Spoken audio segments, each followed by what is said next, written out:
Assalamualaikum warahmatullahi wabarakatuh. Selamat pagi. Waalaikumsalam warahmatullahi wabarakatuh. Nah, yang jawab baru satu ini.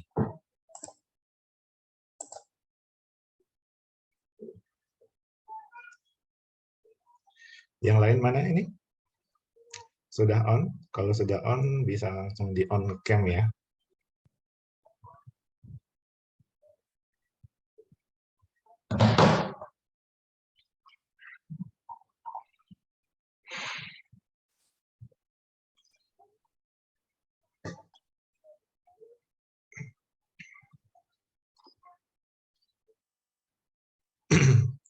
Saya tunggu sampai on cam semua ya.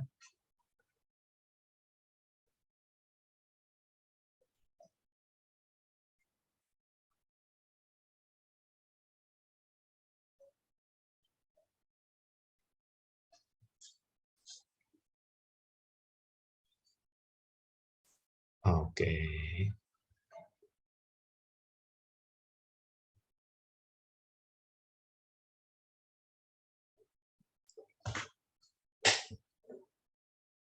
Yang lain mana ini? Baru Salsabila saja.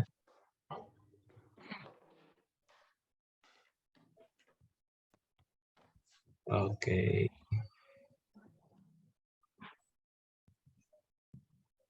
Wah, El ini bisa banget background-nya itu ya.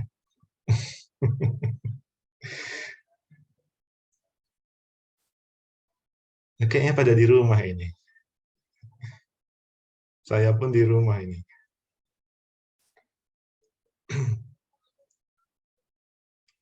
Ayo, yang lain.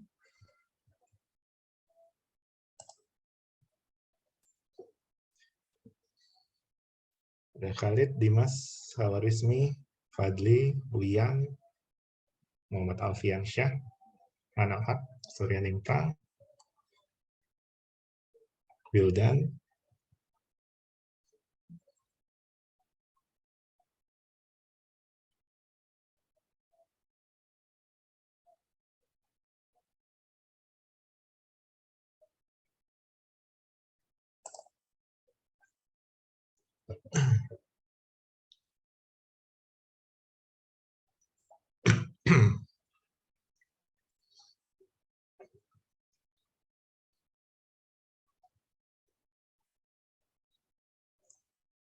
Oke, kita mulai saja ya. Nanti di pertengahan akan saya presensikan. Sebelumnya mohon maaf, suara saya agak-agak serak ini, jadi masih agak-agak bermasalah tenggorokannya. Mohon maaf kalau ada minus-minusnya nanti dalam suara saya ya. Oke. Kalau begitu, kita langsung masuk saja. Sebentar ya, saya share screen dulu.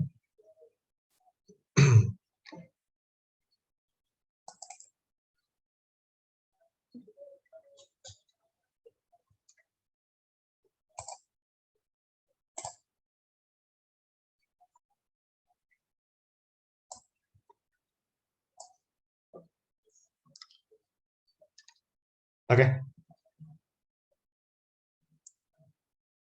Kita masuk ke Introduction to Information Technology ya, The Future Now part 1.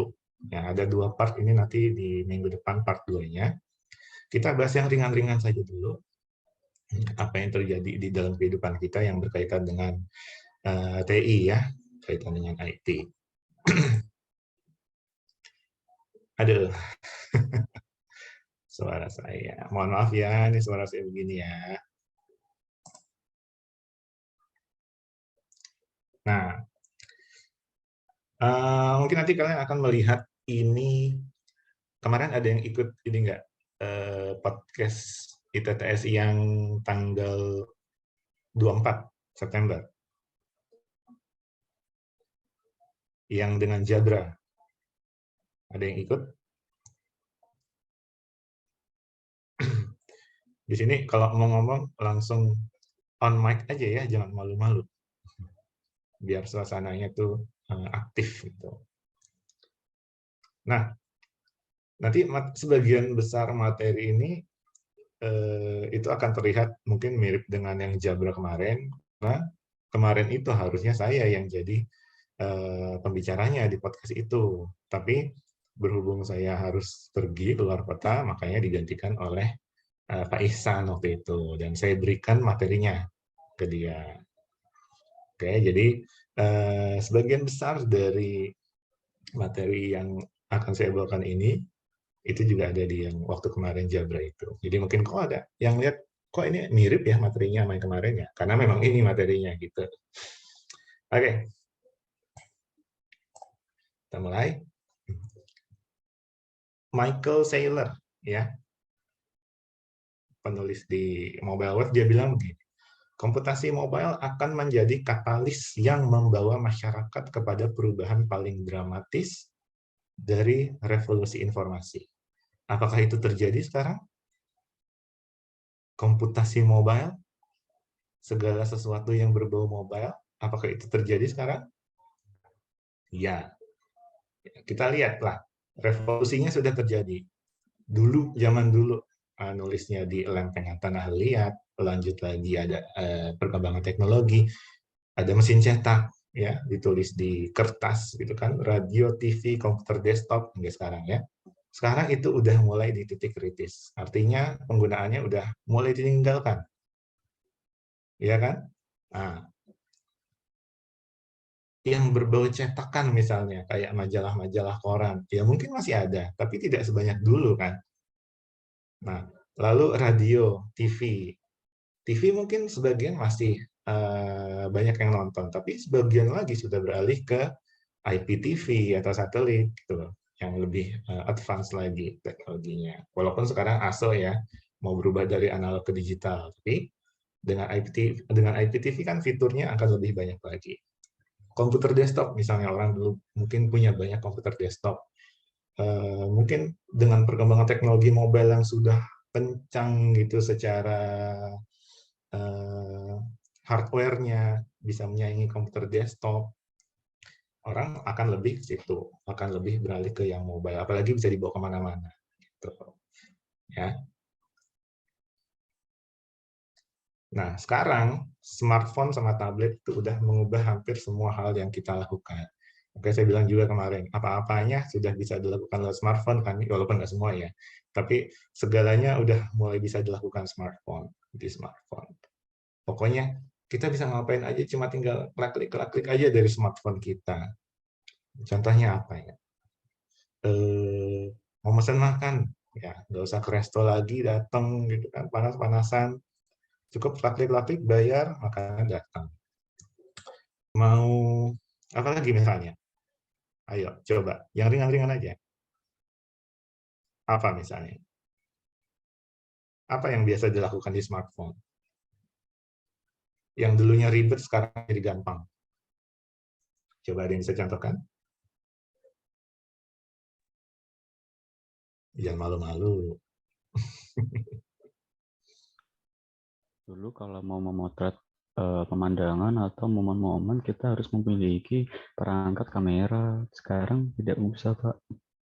Ya, mungkin lebih spesifiknya ya kamera yang Kamera digital, zaman dulu kamera ya. ya, ya. Yang mungkin masih pakai film tuh yang zaman dulu. Terus mau nyetak juga dibawa dulu ke studio untuk mencetak. Sekarang asal udah punya smartphone, kertas foto, printer, udah jadi. Oke, betul, bisa. Apa lagi sekarang kira-kira? Aktivitas ngajar dan aktivitas belajar, Pak. Ya, belajar mengajar. Mungkin lebih ke arah digenjot gara-gara pandemi ya. Soalnya kan sebelum pandemi pun sebenarnya sudah ada metode seperti ini. Cuma karena pandemi memaksa hampir semuanya untuk beralih ke online dulu gitu. Betul. Ya. Apalagi kira-kira satu lagi. Pesan makanan udah. Foto udah.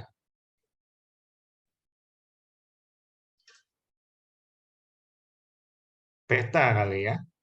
Ya, kita cari jalan ya. Dulu mungkin petanya masih dalam bentuk cetakan atau perangkat terpisah gitu. Tapi sekarang ya dengan adanya smartphone ya, semua tinggal kita buka aja map, on-kan GPS, kita cari jalan, selesai urusan. Kalau nggak nyasar ya. Oke. Nah, tapi untuk beberapa tugas produktivitas yang berat itu memang masih lebih nyaman kita lakukan di komputer desktop atau laptop karena mempunyai resource hardware yang lebih tinggi kapasitasnya. Ya, kita kan nggak mungkin edit video di smartphone gitu, maksudnya edit video yang berat 4K 60 fps misalnya. Nggak akan selesai dalam waktu yang cepat gitu. Beda halnya ketika kita mengeditnya di komputer desktop yang punya spek prosesornya tinggi, RAM-nya besar, dan ada VGA yang kencang juga. Itu pasti dari sisi ininya aja deh, kecepatan rendering di luar fiturnya ya, itu udah kelihatan beda, akan lebih cepat.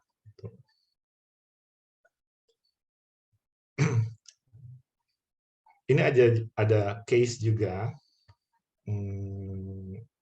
Ada Nick Bilton namanya. Nah, ini singkatnya aja ya. Dompet. Ya kan ini kebangkitan mobile computing ya. Smartphone yang semakin pintar saat ini.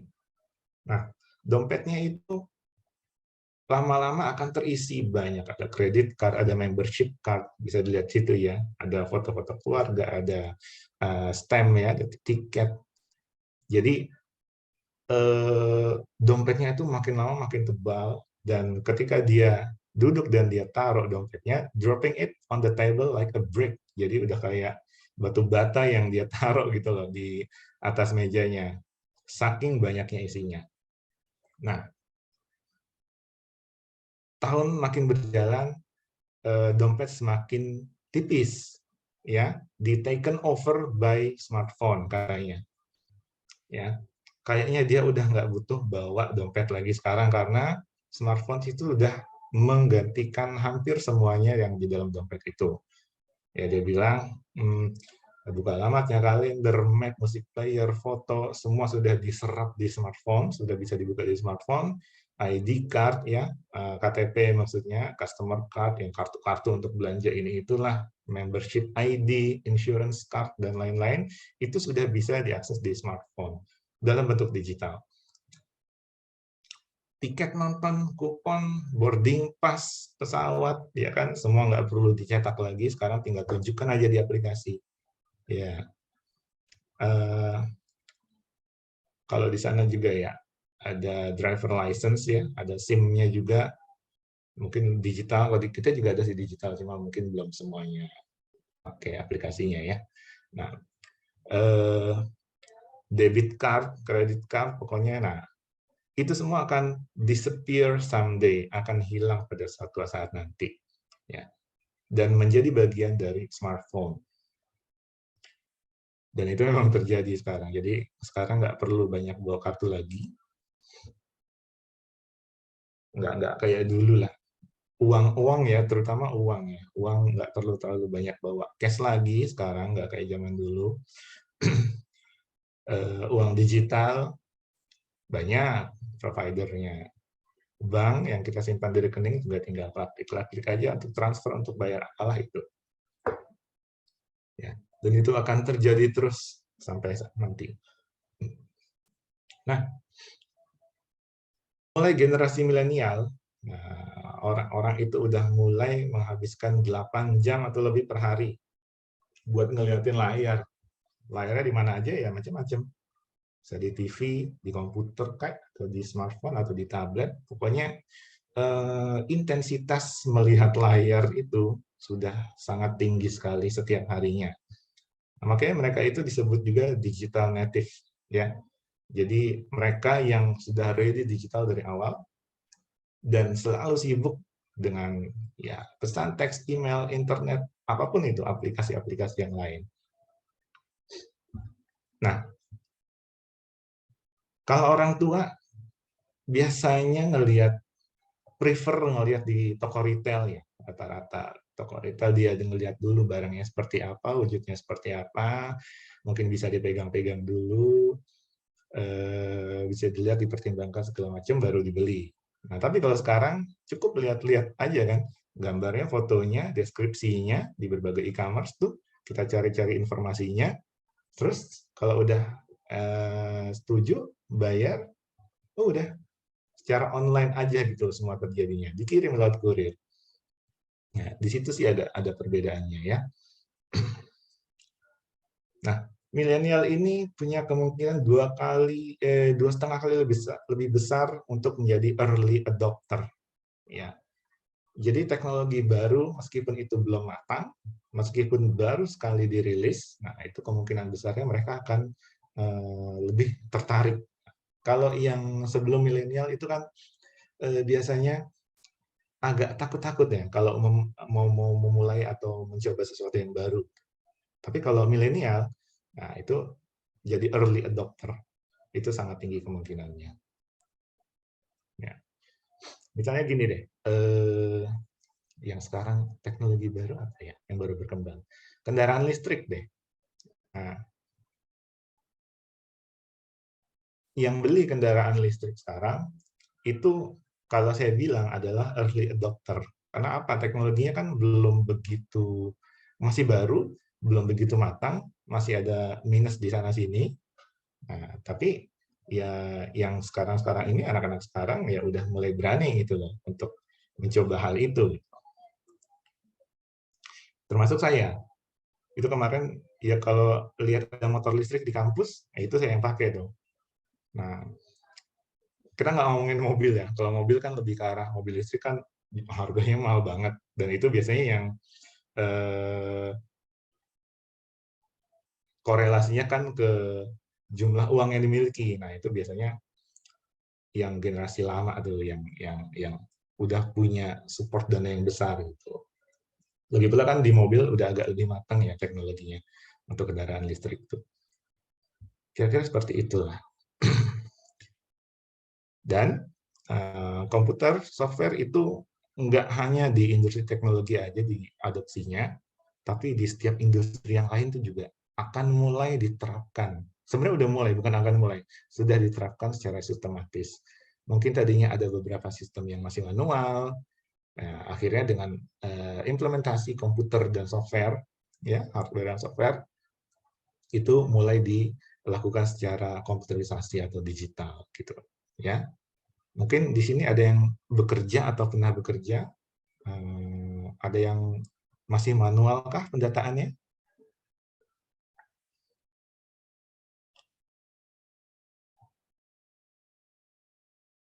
Ada nggak? Ya, sekarang nggak cuma minimarket aja ya yang memanfaatkan mesin kasir, komputer, printer, barcode, scanner, dan lain-lain gitu.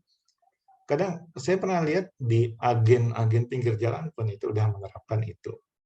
Jadi mulai merangsek ke berbagai industri gitu. Nggak cuma yang industri besar aja, ya. UMKM pun juga udah mulai menerapkan itu. Kayak resto-resto kekinian kan mungkin nggak lagi tulis pakai nota ya, yang kecil-kecil ya pinggir jalan. Tapi dia udah pakai smartphone atau tablet untuk handle ordernya. Nah, kalau udah selesai handle ordernya, tinggal di print aja kan sama dia. Nggak butuh perangkat yang banyak kayak dulu lagi. Gitu. Nah, apa yang menyebabkan masa-masa penuh gejolak ini? Ya, tentu adalah teknologi informasi. Ya.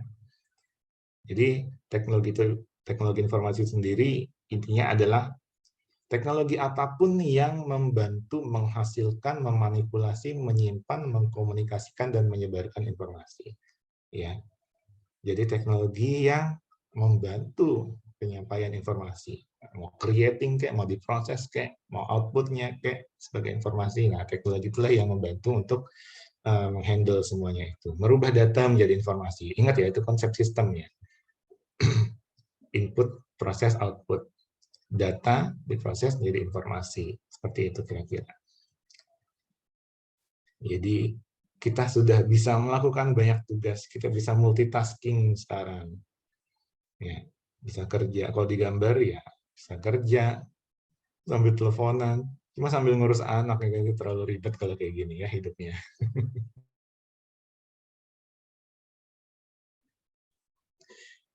Nah, IT itu udah hampir merangsek ke semua aspek kehidupan kita. Dari pendidikan yang kayak kita sedang jalani sekarang, kesehatan, keuangan, rekreasi, hiburan, pemerintahan, pekerjaan, karir, sampai kehidupan pribadi kita sudah mendapatkan manfaat dari teknologi informasi. Nah, ketika teknologi komputer sama komunikasi itu digabungkan, ya hasilnya teknologi informasi. Ya. Pokoknya sekarang jalurnya sudah high speed ya, jalur komunikasinya membawa data, suara, video, dan lain-lain. Ya, perkembangan internet juga mempunyai andil besar dalam perkembangan teknologi saat ini. Gitu.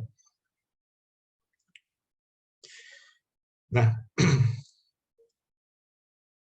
dua bagian dari IT ada komputer dan komunikasi. Teknologi komputer itu sendiri ya mesin multiguna ya. Jadi dia bisa melakukan banyak hal yang dapat diprogram. Ingat nih konsep sistem, menerima data ya, input, lalu diproses data tersebut atau dimanipulasi menjadi informasi. Itu konsep sistem ya. Input, proses, output. Data, proses, informasi. Data berubah menjadi informasi. Tujuan utamanya apa? Ya, tentu mempercepat pemecahan masalah. Mungkin kalau masih pakai manual, perhitungannya lama. Tapi ketika menggunakan komputer, perhitungannya sangat cepat. Jadi bisa berubah. Dan otomatis akan meningkatkan produktivitas. Terutama dalam menunjang pekerjaan ya. Penggunaan komputer tuh bisa membantu itu. Karena dapat mempercepat proses, perhitungannya juga akurat, minim kesalahan, dan lain-lain. Sehingga produktivitasnya meningkat. Lalu di teknologi komunikasi, nah itu apa aja itu? Sistem dan perangkat elektromagnetik yang berkomunikasi melalui jarak berapapun. Ya. Bisa lewat telepon, bisa lewat radio, satelit, siaran TV, TV kabel, dan lain-lain. Ya, ada yang komunikasi satu arah, ada yang dua arah. Antar komputer ya juga udah tentu bisa ya terjadi komunikasi dengan perangkat jaringan. Nah, disitulah kita yang namanya online. Ya, jadi ketika seseorang menggunakan komputer atau perangkat informasi lain yang terhubung melalui jaringan dan mengakses informasi dari layanan atau komputer lain, nah itu namanya online. Ya, kita melakukan aktivitas online seperti itu. Kalau misalnya stand alone aja ya kita nggak online itu. Kalau kita cuma ngadepin komputer desktop atau laptop tanpa terhubung ke internet, ya itu kita bukan online ya. Kuncinya di situ. Nah, sekarang kita masuk ke ranah education. Ya.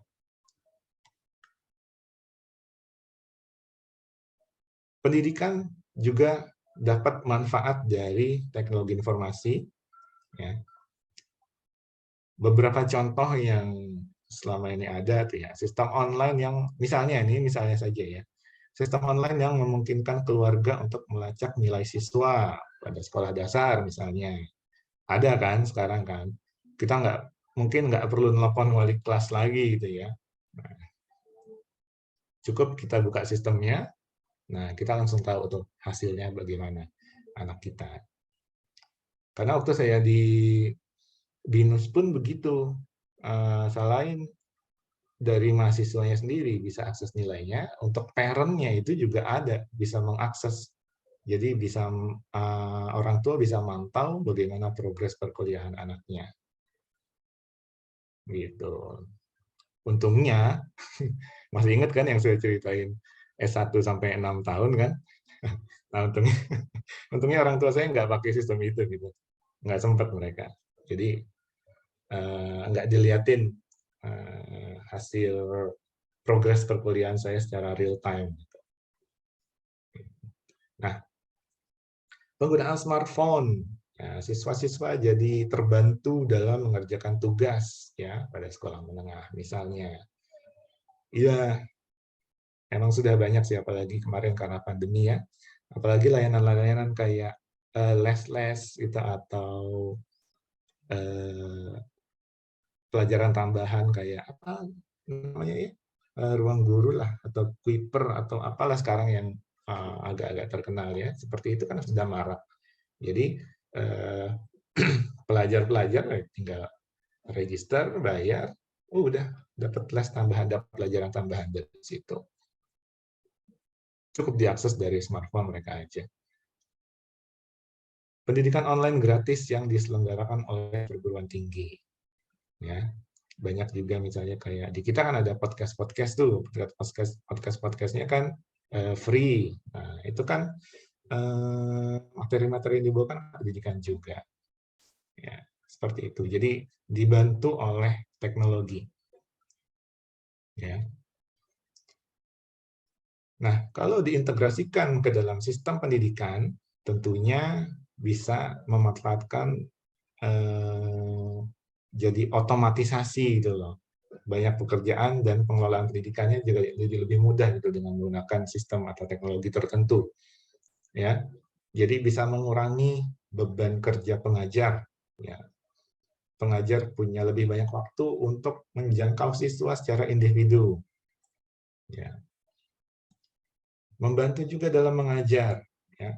Memanfaatkan software presentasi kayak PowerPoint nih untuk menunjukkan materi pembelajaran. Contohnya seperti ini. Ya, walaupun dalam offline pun presentasi kan sekarang enaknya udah pakai PowerPoint aja kan, lewat proyektor gitu. Pakai papan tulis kayaknya udah agak berkurang sekarang. Lalu untuk sistem manajemen pembelajaran, ya, untuk pengelolaan tugas-tugasnya dari murid-murid atau mahasiswa, rencana pembelajaran individu, jadwal ujian, nilai segala macam, itu bisa memanfaatkan teknologi informasi untuk membantu pengelolaannya untuk lebih mudah. Seperti itu. Jadi dari dua sisi juga terbantu ya. Dari sisi pelajarnya, atau mahasiswanya terbantu, dari sisi pengelola pendidikannya juga terbantu.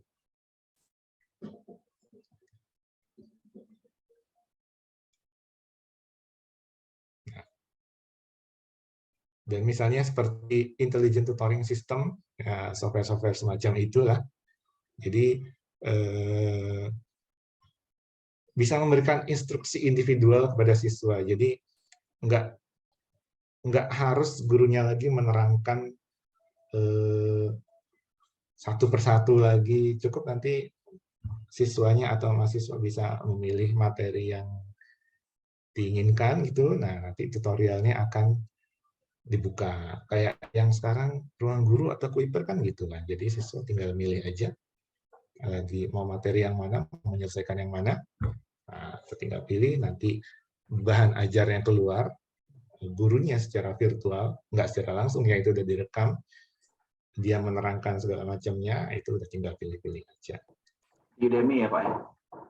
Ya? Udemy, seperti Udemy. Ya, seperti itu juga. Banyak lah sekarang seperti itu.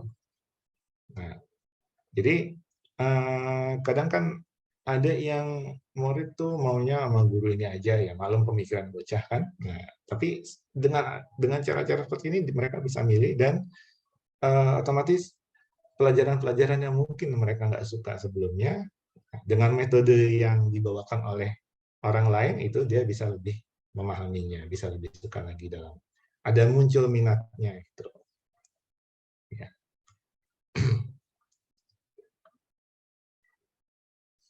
Kita bergeser ke ranah kesehatan, ya, teknologi tingkat tinggi untuk kesehatan. Bidang kesehatan juga sudah diimplementasikan tuh teknologi-teknologi ya, kesehatan, kedokteran. Nah, penyimpanan catatan elektronik kayak rekam medis kita misalnya, di Peduli Lindungi juga ada fitur baru tuh, tapi lupa saya namanya. Itu mengintegrasikan semuanya sih. Jadi rekam medisnya bisa terintegrasi dan riwayat-riwayat tentang kesehatan kita tuh bisa mudah untuk diakses oleh petugas medis nantinya. Ya, sejumlah inovasi klinis juga. Kalau kita lihat segalanya sudah tersistem sekarang, sampai robotik pun ya, nanti akan kita bahas di belakang tuh soal robotik.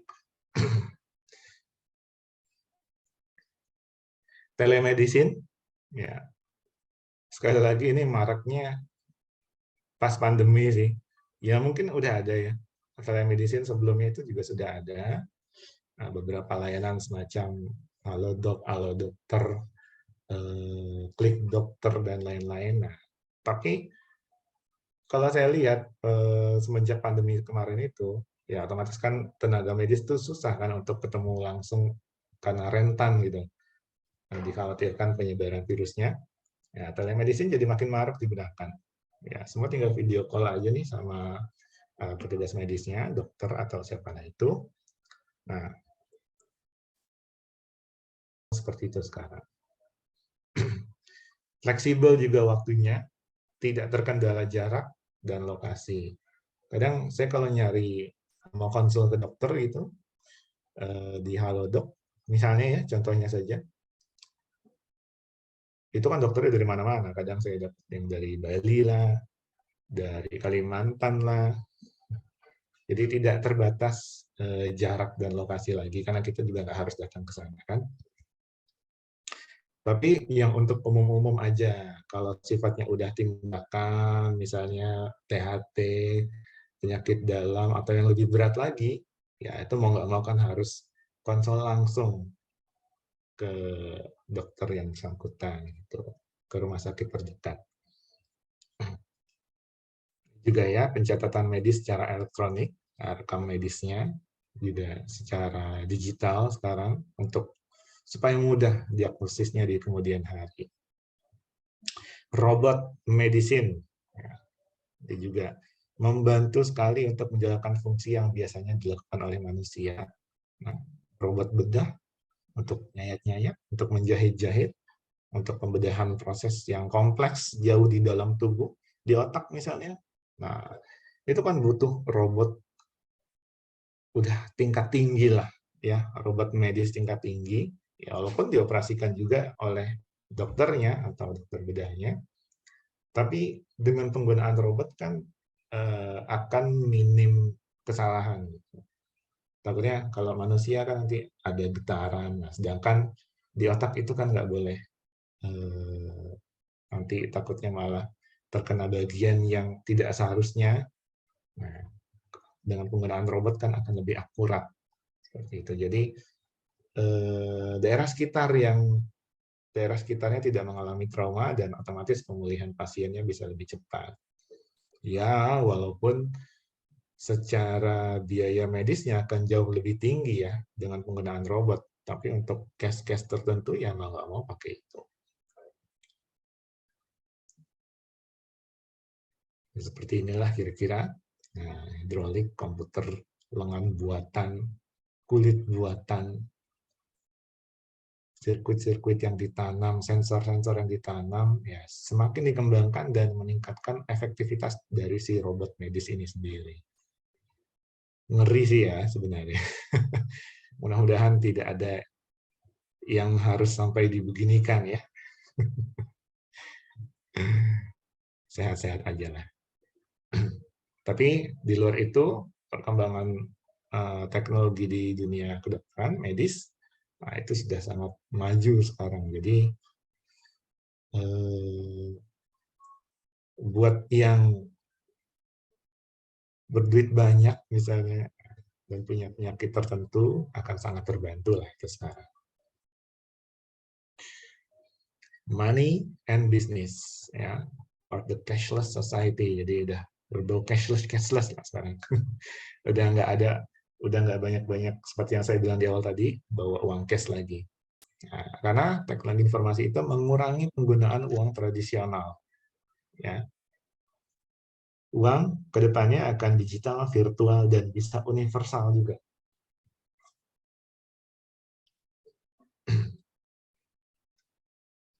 Jadi selain mata uang, cek kertas, kartu kredit, kartu debit, nah, yang bisa berfungsi sebagai uang juga contohnya yang sudah kita pakai saat ini kayak e-money, e-wallet, nah itu untuk menyimpan uang dalam bentuk digital. Ya.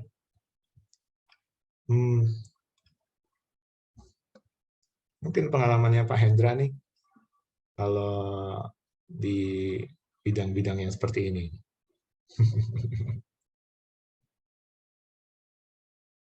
Saya biasanya pakai PayPal sih, Pak. Ah iya, kalau mainannya udah luar negeri ya yang seperti itulah. Untuk nyairin ini ya, Iya kan, nyairin dana ya. iya kan kalau Itu saya, gampang ya. ya kalau Penggunaan saya coba, PayPal juga kalau nggak salah sekarang udah lebih mudah ketimbang dulu kan. Bank-bank udah mudah aja sekarang untuk connect ke sana. betul sih, betul. Pencairan cuma 1 hari sih, paling 1 hari 2 hari. Sekarang prosesnya cepat, banknya ya juga udah bisa kemana aja ya kalau nggak salah.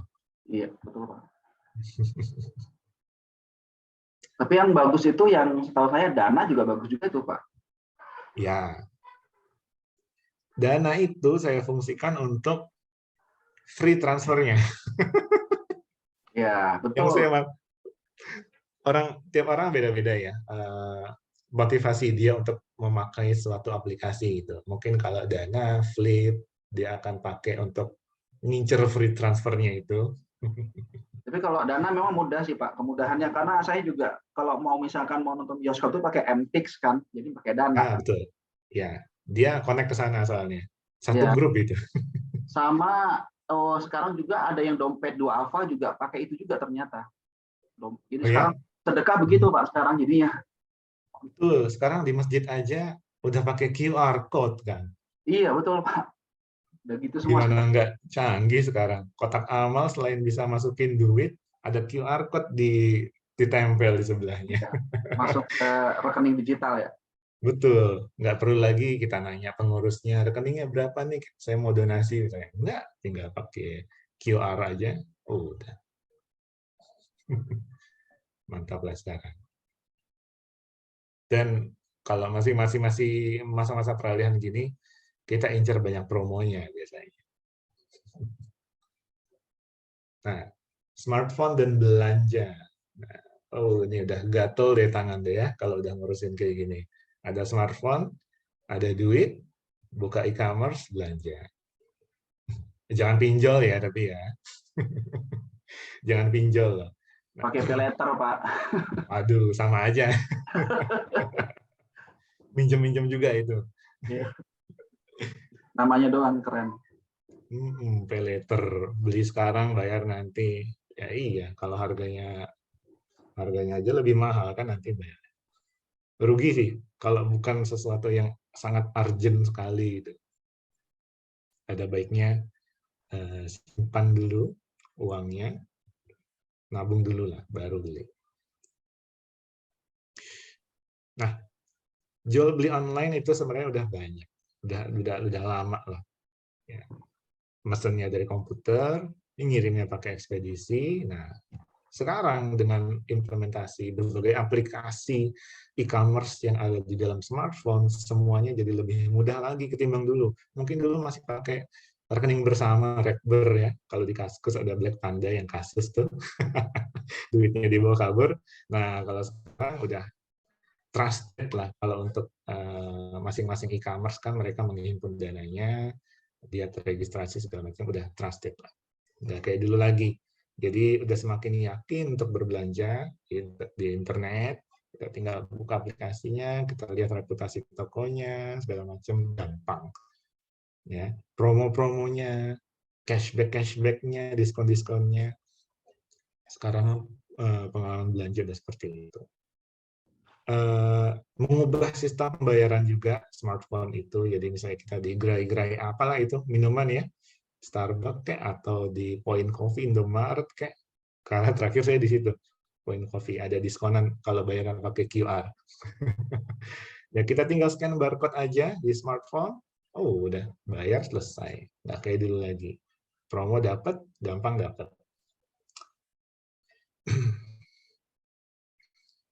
Nah, menggunakan digital tools untuk mendapatkan uang, ya. Jadi semakin mampu lah orang-orang ini melakukan pekerjaan di rumah, ya. Pekerjaan rumah, pekerjaan mikro yang kecil-kecil atau bukannya pekerjaan tetap. Nah, itu juga bisa dilakukan dengan mudahnya sekarang untuk mendapatkan uang ekstra, ya, uang tambahan. Misalnya jual-jual kerajinan, barang collectible item online ya di marketplace. Pekerjaan sampingan, freelance online kan banyak juga sekarang tuh. Nah, bikin website atau video yang ada iklannya, ya, kalau di YouTube tuh.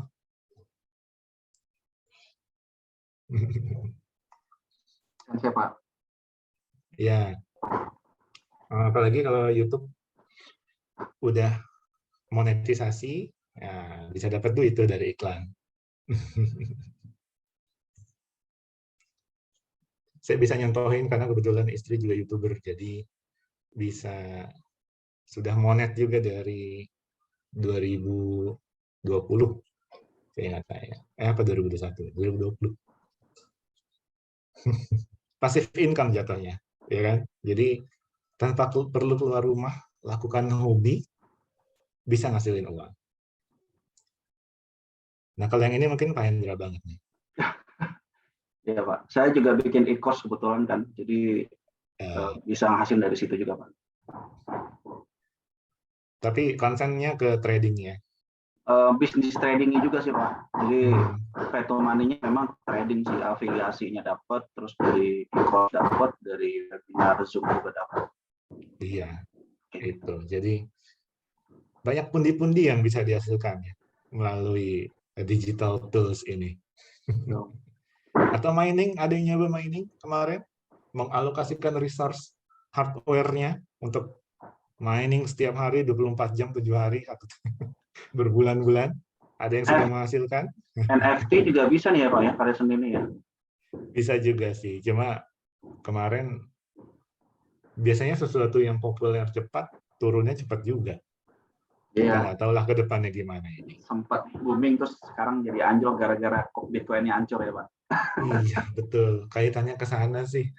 Iya, asetnya menguap semua sih Bitcoin sekarang. Betul. Ya, kalau yang udah punya modal peluang kemarin pas naik, enak tuh bisa ditarik. Tapi kalau baru memulai pas kemarin naik, aduh, kayaknya enggak deh. Yang ada malah turun nilainya. Telat. Hype-nya udah telat. Iya, ketinggalan kereta udah. Yang penting jangan nipu ya. Pakai digital tools-nya jangan buat nipu, buat dapetin uang ya. Ini Anal Haq kayaknya mau ngomong tapi mic-nya mati terus nih. Saya mau ngobrol sama teman saya Pak di sebelah saya. Wah, kirain kuliah ternyata. Oh kuliah Pak, jadi kan teman saya kok dengerin Pak. Oke. Temannya kuliah di sini juga kah? Oh enggak Pak. Enggak. Saya kebetulan kuliah di Udinus, cuman mendengarkan juga Pak. Oke. Ya. Ya begitu Pak. Ya. Bebas lah kan ini juga diupload di YouTube. Jadi bisa diakses siapapun. Free. Nah, kerana government dan elektronik demokrasi. Ya, mungkin kalau elektronik demokrasi kayaknya belum ke kita ya, tapi kalau di negara lain sudah. Nah, dari meningkatkan pelayanan pemerintah, internet dan teknologi informasi juga tentunya membantu pengelolaan ini, membantu meningkatkan pelayanan. Ya, lebih transparan juga ke publik. Semua sistem-sistem yang depannya tuh kalau di pemerintah kan bisa diakses tuh. Procurement misalnya. Untuk pengadaan kan lebih transparan sekarang. Nilainya berapa dan bisa dilihat juga di LKPS kalau nggak salah. Nilainya berapa, pagunya berapa, anggarannya seperti itu. Nah, kalau di Amerika, di Boston, ada lubang di jalan tuh, ada yang namanya Future Street Bump. Digunakan untuk melaporkan ke pihak pemerintah kota, pihak Pemkot atau Pemdanya yang ditugaskan untuk mengatasinya. Kalau di kita mungkin ada juga ya, tapi lebih banyak sharingnya di IG. Kalau jalan berlubang, banjir, Di IG banyak, di IG, Facebook, grupnya Meta lah pokoknya. Nunggu viral kali Pak, nunggu viral baru bisa diiniin. Viral dulu baru dibenerin. Iya, begitu sih Pak.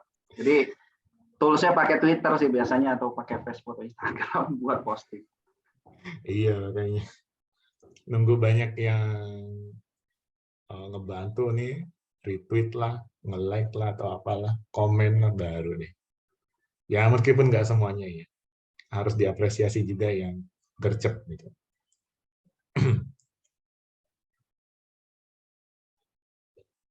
Tahun 2012 di Redwood City, California, itu jadi kota pertama di Amerika yang mengizinkan penduduknya berkomunikasi dengan petugas polisi secara online lewat suara, teks, atau video. Tapi setahu saya sekarang kayaknya di Jakarta ya, udah bisa gitu. Jadi bisa penduduk atau masyarakat tuh bisa melaporkan langsung ke tim-tim tertentu secara lokal yang ada di sana. Nah, itu akan ditindak setelah itu.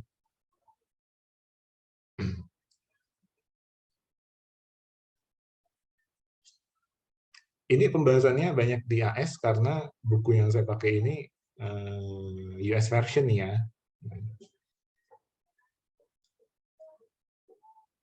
Nah, mantan wali kota Newark, Cory Booker, nah itu juga menggunakan medsos kayak Twitter, udah disebut tadi ya, untuk membuat pengumuman besar dan berkomunikasi lebih cepat. Jadi kan interaktif sekali kalau lewat situ. Kalau lewat radio, TV kan satu arah, ya. Tapi kalau lewat medsos kan menanggapinya itu bisa langsung real time, bisa dua arah, gitu. Bisa saling berkomunikasi. Lalu sistem lainnya untuk pengurusan dokumen, perizinan tertentu, pelaporan pajak, dan lain-lain itu sudah terbantu oleh teknologi informasi. Ini kayak saya pernah semua nih. Kalau pengurusan dokumen misalnya pajak dulu deh mungkin. Bayar STNK, bayar pajak kendaraan tahunan, nggak perlu datang ke Samsat kan? Cukup bayar lewat Signal atau apa ya, Samsat digital, ya itu Signal. Ada beberapa aplikasi yang untuk itu. PBB juga bayar pajak rumah, nggak perlu ke kantor pos lagi atau apalah. Nah, saya tinggal masukin saja nomor NOP-nya di e-commerce, muncul sudah pajaknya. Sudah terintegrasi sistemnya. Ya. Perizinan tertentu kayak apa ya, hak cipta lah. Hak cipta atau pendaftaran merek dagang. Nah, itu kan sekarang online aja. Nggak perlu lagi ngirim-ngirim dokumen fisik segala macam. Itu bisa online di pengurusan dokumen kayak apa lagi ya? Ada yang pernah ngurus-ngurus dokumen tapi serba digital saja? Selain yang saya sebut tadi?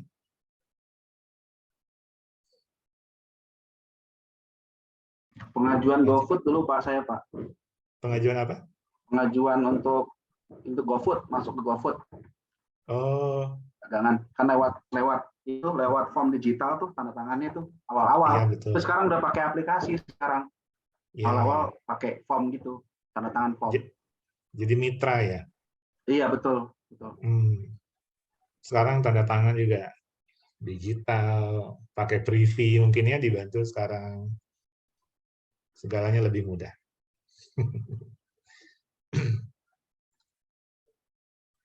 Mengubah politik juga tentunya. Nah, di negara-negara yang tidak terlalu besar ya, jadi sistem votingnya itu sudah gampang aja dari rumah, pakai internet. Atau ada juga yang pakai mesin tertentu, electronic voting, menggunakan komputer dan layar sentuh. Tinggal gitu aja. Kalau di kita kan masih pakai kertas dan bilik. Nah, ini biliknya aja, tapi di dalamnya digital semua. Kemarin kan sempat saya bahas tuh. Cuma ya harus diamankan betul sistem yang seperti ini. Agak ngeri-ngeri soalnya. Manipulasi. Ada man in the middle takutnya. Job and career. Ya. Sekarang ya orang-orang cuma tinggal buka komputer, laptop atau smartphone untuk upload resume CV-nya sama nyari pekerjaan, milih-milih pekerjaan di internet kan banyak sekali sekarang kan, bisa pakai Jobstreet lah, atau banyak sekarang. LinkedIn pun juga buat nyari kerja juga sekarang. Buat nyombong juga sih kalau LinkedIn sekarang. Bisa nunjukin apa kita pernah kerja di mana. Mungkin yang tadinya bahasa Indonesia doang kan nama jabatannya, tapi kalau di Inggris-Inggrisin kan jadi keren. Misalnya gitu. Head of konsultan bla bla bla bla bla gitu. Ya.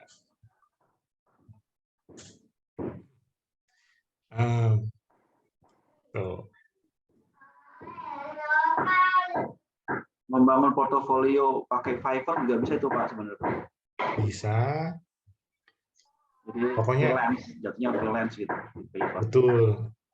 Pokoknya kita gampang, tinggal posting CV, nambah-nambahin itu tadi ya, portofolio kita sebanyak mungkin ya, yang real tapi ya.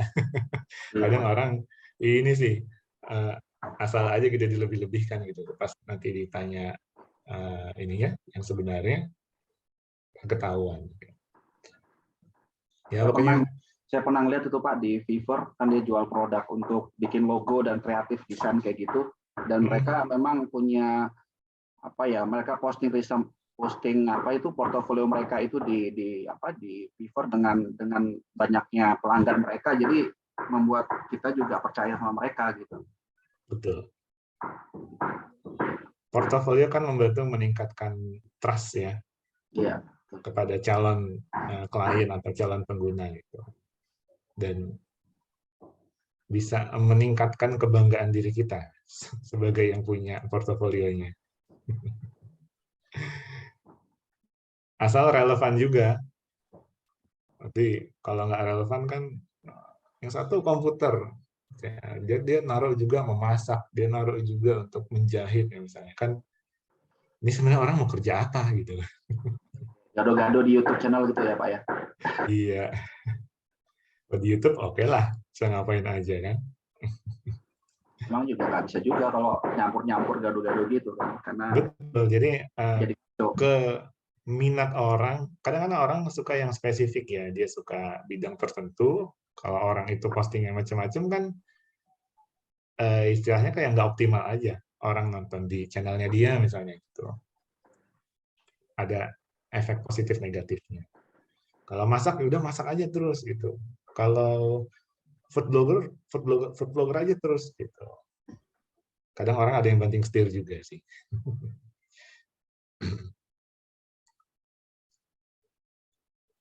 Nah, ini juga memulai usaha sendiri. Ya. Bisa lah, kita nggak perlu, nggak harus melulu kerja di suatu tempat, di bawah naungan perusahaan atau orang lain, gitu. Karena kita juga bisa pakai teknologi, kita bisa manfaatkan teknologi untuk memulai karir kita yang baru secara mandiri. Gitu. Kita nggak perlu banyak sekali perizinan kalau sekarang. Ya, tidak perlu banyak biaya seperti dulu. Dengan memanfaatkan teknologi seperti ini, kita bergabung di e-commerce saja misalnya, kita bersaing dengan penjual-penjual yang lain di e-commerce, itu sekarang sudah banyak yang seperti itu. Ya, ada yang jualan di e-commerce kah di sini? Atau jualannya hanya sekali-sekali aja ketika barang itu udah nggak kepake lagi? Kalau saya yang seperti itu soalnya. Bukan fokus di jualan. Saya ada rencana mau dropship sih Pak. Cuman sekarang lagi fokus di online course dulu sekarang. Oke. Dropship itu sebenarnya menjanjikan juga kok. Ya. Asalkan memang barangnya itu yang sangat populer. Iya, betul. Jadi akan pasti dicari terus. Lumayan cuannya, walaupun kecil tapi banyak. Modalnya juga modalnya nol ya Pak ya. Nggak ada modal. Iya, dropship bisa modalnya nol, nggak butuh modal. Orang ambil barang orang. Ya, iya. Nah, fotografi juga kan bisa dari mana-mana. Kita tinggal upload, jual kan. Kayak siapa tuh yang jualan di NFT kemarin? Saya lupa itu yang saya lupa namanya tuh. Yang dia jual fotonya sehari-hari itu. Oh, Gozali. Gozali ya dijual fotonya aja dia dapat duit. 1 Itu cuma miliar. karena lagi hype aja NFT waktu itu. Sekarang masih kedengeran nggak ya? Masih Desain kedengaran. rumah, kalau developer atau arsitek, nah itu juga bisa. Kan kalau nggak salah ada juga arsitek tuh di Facebook kan, dia jualan jasanya, nah seperti itu. Perjalanan, travel agent, persiapan pengiriman makanan, kayak tadi Mitra GoFood, ya kan? GrabFood mungkin, perancangan mode, perencanaan keuangan, bimbingan belajar, banyak sekali. Kita bisa memulai dari yang mana saja sesuai passion kita dengan memanfaatkan teknologi informasi. Intinya seperti itu.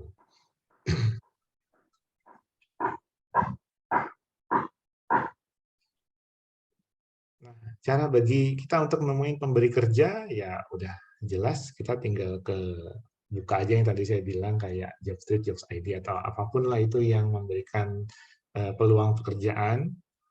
Nah, orang kan akan nyari latar belakang kita gimana, nanti kualifikasinya seperti apa, butuh programmer, kualifikasinya bla bla bla, butuh sistem analis, kualifikasinya bla bla bla. Nah, tinggal kita sesuaikan aja, ya. Ya ini sudah saya bilang tadi. Twitter, Facebook, atau LinkedIn pun juga sekarang udah buat mereka gimmicknya buat nyari pekerjaan ya di LinkedIn.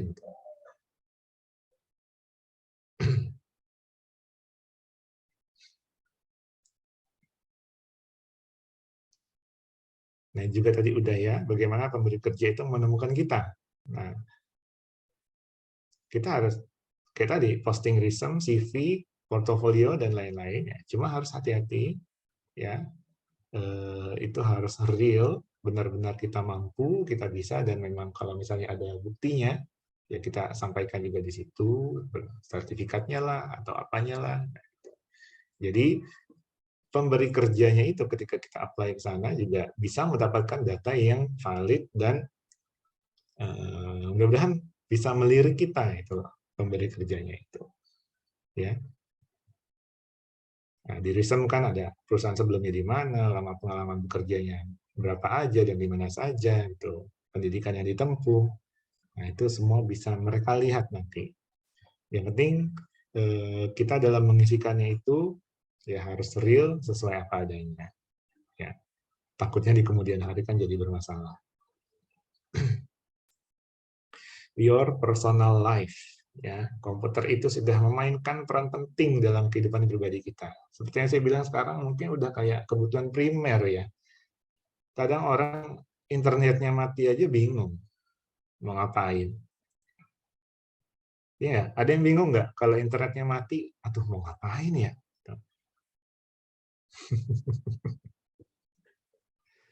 Udah kayak mending makan entar-entar, yang penting tangan di HP, HP di tangan terus gitu. Makan entar-entar lupa. Kalau kayak orang udah ketagihan ngerokok lah, kalau udah ketemu rokok dan kopi, lupa dong makan biasanya. Rokok, kopi, ada temennya, nah udah bisa berjam-jam tuh.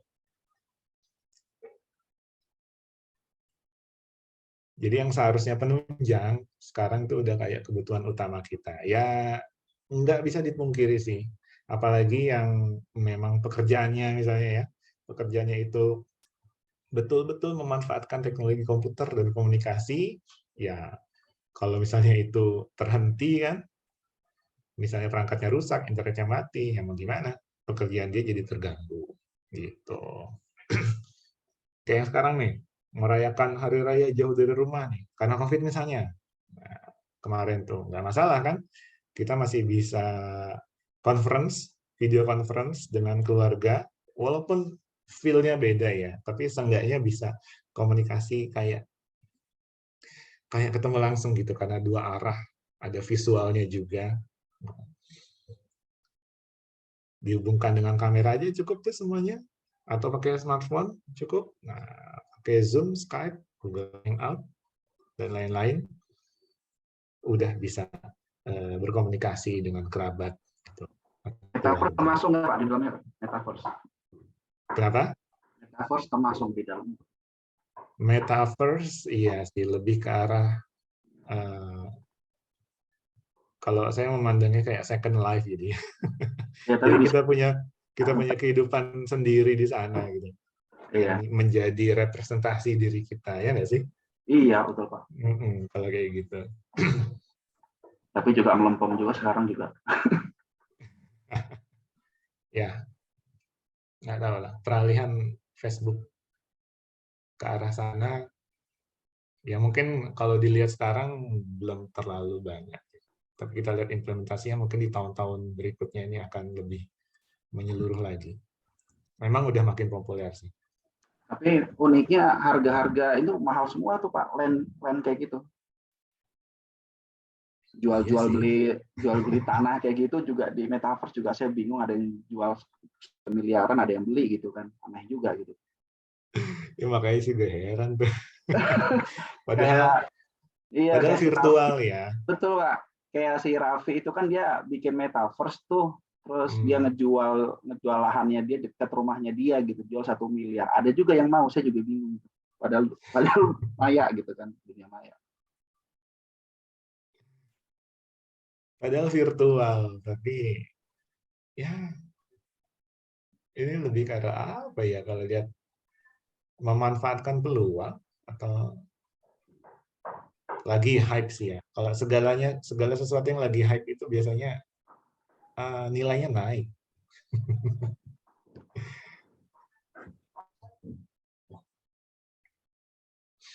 Apa sampai mana tadi? Posting foto. Ya semua mah udah gampang lah posting foto dimanapun sekarang. Bisa diupload lewat apapun, bisa dilihat oleh siapapun. Nah, apa sih dari zaman pet, misalnya sekarang pet udah nggak ada kan? Sekarang ke IG, Facebook, atau forum-forum tertentu kan yang agak private itu. Bukan ke arah sana ya maksudnya. Bukan yang private triple X bukan, tapi yang real nih.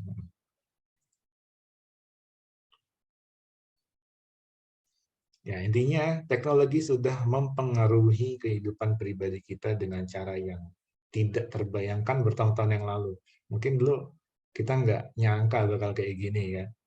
Nah, tapi ternyata semuanya karena teknologi terwujudlah kehidupan kita saat ini seperti ini.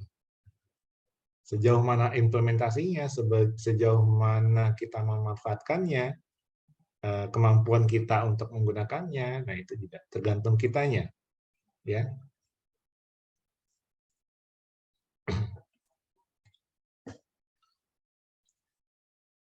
Your personal life, nah itu juga masuk ranahnya ya, pemanfaatan teknologi. Ada yang pernah coba situs kencan online?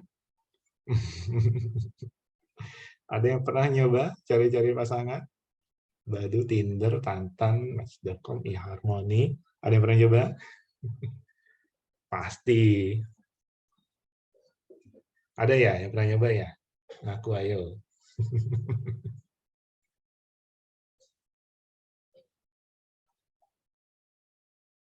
Ada nggak? Ini kok nggak ada yang nyaut nih? Jangan Pak Hendra terus nih.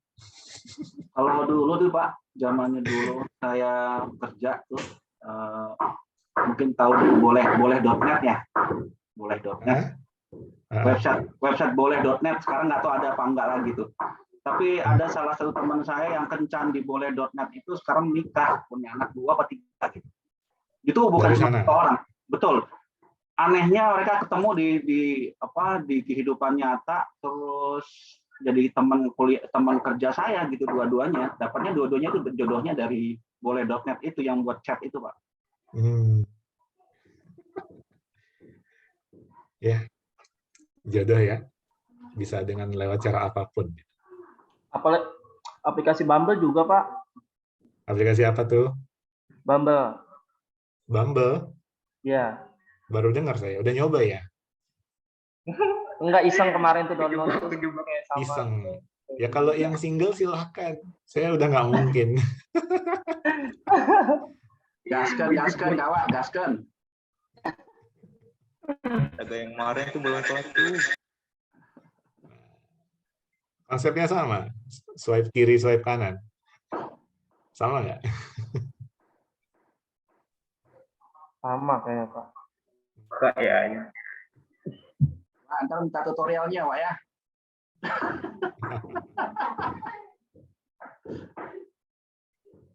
Atau nyobanya di ini ya, WeChat ya. Nah, itu mah yang aneh-aneh ya.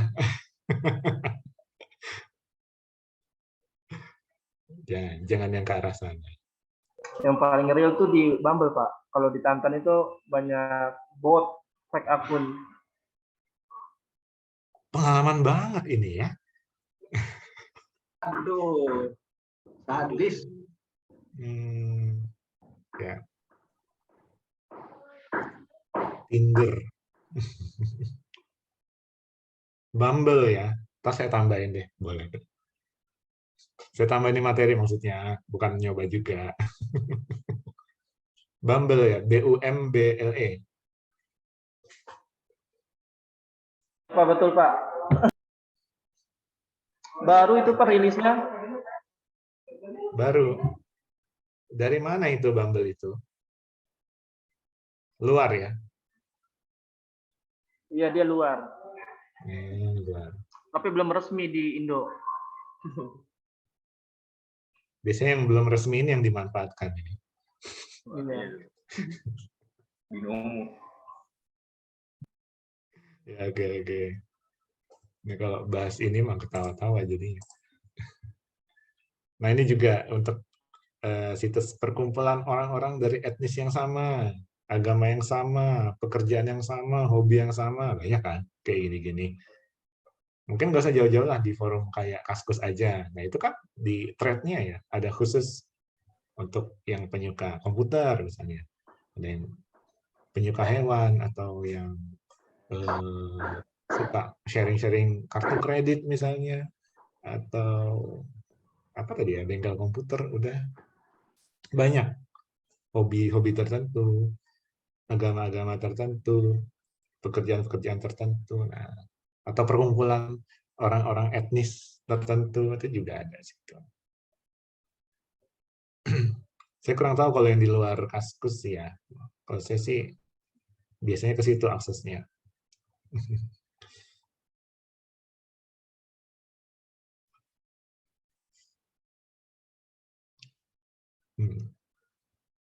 Situs jejaring sosial itu emang nggak dirancang khusus untuk nemuin pasangan ya.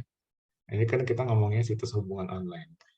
Nah, tapi memungkinkan pengguna membangun situs pribadi untuk mengekspresikan minat dan menampilkan kepribadian mereka. Flexing. Flexing jadinya. Jadi kita tidak menampilkan portofolio yang dilebih-lebihkan. Seolah-olah mereka wah sekali dengan harapan ada yang pada tertarik dengan dia. Gitu. Ada sih yang kayak gitu. Tidak dipungkiri ya. Oh, ada yang chat tapi belum terbaca. Saya nggak pernah, Pak, tapi teman saya nyari begitu lewat Telegram. Nyari begitu apa?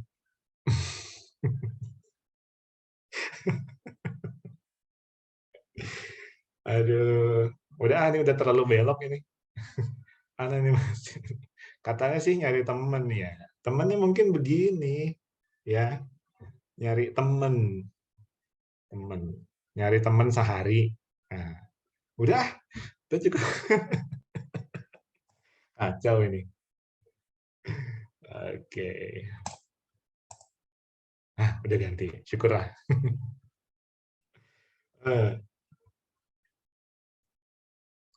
Nah, kita ngomongin yang ini sekarang. Email, jaringan, internet, web, smartphone, teks, tweet. Nah, itu udah jadi istilah umum ya zaman sekarang. Nah, kalau komputer zaman dulu gede banget, sebesar ruangan, berat, satu transistornya aja udah kayak megang lampu. Sekarang satu keping prosesor aja di dalamnya udah ratusan juta atau bahkan miliaran transistor. Ya. Bayangkan saja kalau misalnya zaman dulu itu miliaran transistor, satu transistornya sebesar satu buah bohlam lampu itu, mau sebanyak apa dan sebesar apa. Tapi berkat pengembangan Nah, itu udah semakin kecil sekarang dan bisa dibawa kemanapun, bisa jadi mobile. Nah, dan the phone grows up, ya. Telepon itu nggak seperti dulu, ya. Yang gede, berat, minim fungsi, nggak ada layar. Kita ngomongin dari yang telepon rumah ya, nggak ada layar. Sampai sekarang udah jadi smartphone yang layarnya segede-gede gaban, bisa dilipat vertikal, dilipat horizontal, diputer-puter, kameranya muter, macam-macam. Nah, tingkat penetrasi seluler juga sudah sangat tinggi sekarang. Dan jumlahnya juga eksponensial, jumlah pelanggannya juga semakin naik. Seiring dengan perkembangan seluler tadi ya, 1G, 2G, 3G, 4G, 5G, 6G juga udah mulai masuk tahap pengembangan, macam-macam. Siapa yang nggak pakai ini zaman sekarang? Nggak mungkin kan? Emang ada yang masih pakai pager? Nggak kan? Emang operatornya masih ada? Nah, tidak gitu. Nah, dari bentuk yang paling dasar, telepon yang zaman dulu dirancangnya sederhana seperti itu kira-kira. Sekarang di dalam smartphone itu fleksibel sekali penggunaannya dan sangat kompleks sekali isinya. Ya, nggak cuma buat telepon, email, ngirim, nerima, SMS, foto, video juga sekarang bisa dilakukan. Peta, map, dapetin berita lewat situs-situs tertentu, dengerin musik, nonton film, program TV yang berbasis IPTV misalnya, semua sudah bisa dilakukan di smartphone. Ada tidak yang melakukan smartphone dengan cara yang tidak biasa? Di sini misalnya, di luar ini, ngapain lagi misalnya menggunakan smartphone untuk apa gitu? Ada nggak? Buat ngaca kali, Pak. Ngaca ya. Ya benar sih. Kadang-kadang saya juga ngaca lewat smartphone gitu kalau misalnya nggak ada kaca. Nah, dari sekian banyak ini kira-kira apa lagi yang belum dilakukan? Peta, berita, musik, film, TV. Apalagi. Orang bikin film pendek aja lewat smartphone ya sekarang. Tapi Ya. smartphone mahal. Yang Pakai kualitas kameranya tinggi. pakai CapCut juga bisa lumayan sih itu. Masih banyak di video CapCut. Chatting, SMS, kalkulator, bikin dokumen, ya kan? Pakai Office lah atau apalah. Apalagi? Saya cek smartphone dulu, kali-kali ada ini referensi. E-commerce ya jelas buat jual beli. Oh, saya ada Bardi untuk ini ya, untuk mengelola perangkat-perangkat IoT, ya kan? Kayak matiin lampu, hidupin lampu, cek CCTV segala macam. BCA, aplikasi banking ya, yang di luar ini ya, yang di luar deskripsi di slide ya. Facebook, jejaring sosial, iya. Dompet digital, Dana, tele, WA, YouTube tadi buat nonton, sisanya banking. Oh, sama ini kayak untuk alat pertukangan kan juga bisa. Untuk mengukur jarak, yang kemiringan pakai memanfaatkan akselerometer kayak ini, kayak waterpass. Nah, itu Di iPhone juga ada Pak. iPhone ada tuh buat ngukur gitu Pak. Di Android juga saya juga pakai itu soalnya. Kayak buat memasang apa di dinding itu biar memastikan dia nggak miring, pakai itu. Gampang banget sekarang. Center ya. Gitu. Receh banget kalau center mah. Macam-macam lah pokoknya. Ya. Pasti semua punya. Mau dari yang murah sampai yang mahal, pastilah semua punya.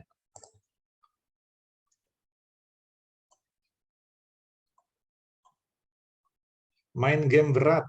Oh, oke. Ya, betul. Main game berat macam apa? MLBB? Nggak berat. Apa sih yang berat tuh? Genshin Impact, iya betul.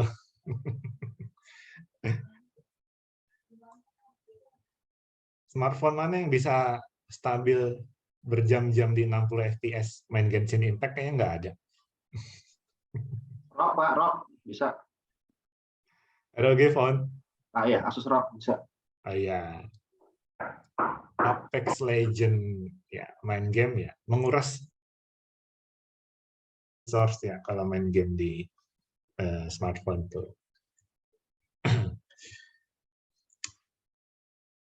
Pak mau tanya kenapa iOS tidak butuh RAM? Pengguna RAM. Gimana sih ini? Kamu ada loh, tinggal nanya. Oh ini direct message. Oh Rizmi? Halo, halo. Halo Pak, ya. Ini nanyanya gimana maksudnya? Ya, Penggunaan maksud RAM saya di itu iOS lebih sedikit dibanding Android gitu. Oh. gitu Pak. RAM-nya lebih sedikit daripada Android. Ya, sepengetahuan. Tapi dengan di iOS itu dengan RAM sedikit, tapi dia bisa menjalankan aplikasi itu dengan stabil semuanya.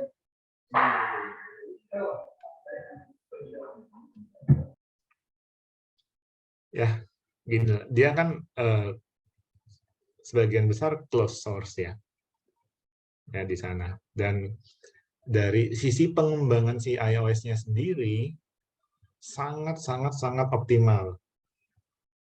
Jadi ketika idle dan ketika menggunakan banyak aplikasi, ini sepengetahuan saya ya, sangat optimal sehingga tidak membutuhkan RAM yang besar gitu. RAM besar juga kadang gimmick toh, nggak kepake juga. Kan yang sekarang lagi marak kalau di Android ya, RAM aslinya 6 atau 8. Ditambah extended RAM, ngambil dari internal storage-nya, ya kan? Ditambah 2, ditambah 4, ditambah 8. Nah, ya seperti yang kita tahu, RAM dan storage, kecepatannya kan jauh beda kan. RAM itu sangat tinggi, storage kan ya tinggi tapi tidak secepat RAM, seperti itu. Nah, kita balik ke iOS ya, sepengetahuan saya itu, dia dalam pengembangan iOS mungkin dalam pemrogramannya ya, itu sangat efisien sekali. Dan aplikasi-aplikasi yang berjalan yang ditawarkan di Apple Store, setahu saya itu ketat sekali oleh Apple ya, supaya bisa masuk situ.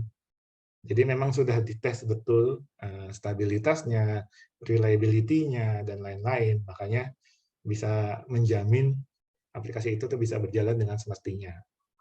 Tidak harus di generasi terbaru. Bahkan di generasi-generasi sebelumnya, iPhone 7, 8 misalnya, 7 udah nggak diupdate lagi ya, iOS yang terbaru gitu. Nah, itu tadi, karena dia eksklusif, closed source, dan dia tidak punya banyak perangkat dibanding brand lain. Yang diurusin Apple, perangkatnya itu-itu aja. Ya, tidak banyak varian. Secara garis besar hardware-nya juga sama, hanya beda-beda fitur aja. Beda-beda fitur bisa dikoordinasiin, bisa di handling di inilah software kan. Misalnya yang satu kameranya 3, yang satu kameranya cuma 2 itu. Nah, dengan perbedaan chip ya Pak. Betul. Tapi sama-sama pakai Bionic yang sama kan biasanya satu generasi itu. Nah, tapi kalau Android kita lihat misalnya kita bergeser ke Samsung, dia punya banyak varian, ada Fold, ada Flip, ada SAM dengan berbagai chipset dari produsen. Dia pakai Snapdragon, dia pakai Exynos, dia pakai MediaTek kan? Dia pakai Helio atau Dimensity nggak kalau Samsung? Kayaknya enggak ya. Nah, kalau MediaTek merek lain gitu. Merek lain, ada yang pakai Snapdragon juga, ada yang pakai Dimensity, ada yang pakai Helio, ada yang pakai macam-macam. Dari sisi hardware-nya aja beda-beda. Belum dari RAM-nya kalau RAM Samsung biasanya bikin sendiri ya. Kalau yang lain-lain kan produsen chipnya beda-beda. Storage-nya juga eMMC atau UFS-nya itu kan beda-beda juga. Modul kamera juga macam-macam. Nah, jadi seperti yang kita tahu kalau misalnya hardware-nya berbeda, kernel yang digunakan, kernel yang di setting sedemikian rupa juga pasti akan berbeda-beda. Makanya buat brand yang punya banyak sekali tipe, banyak sekali lini produknya dalam satu generasi, dalam 1 tahun itu misalnya, itu diacungi jempol juga R&D-nya sih, karena bukan main pasti itu effort-nya untuk mengkondisikan itu semua. Ya.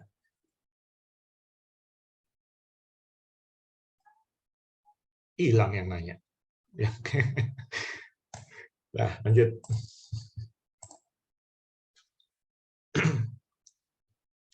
Email ya sampai sekarang ya.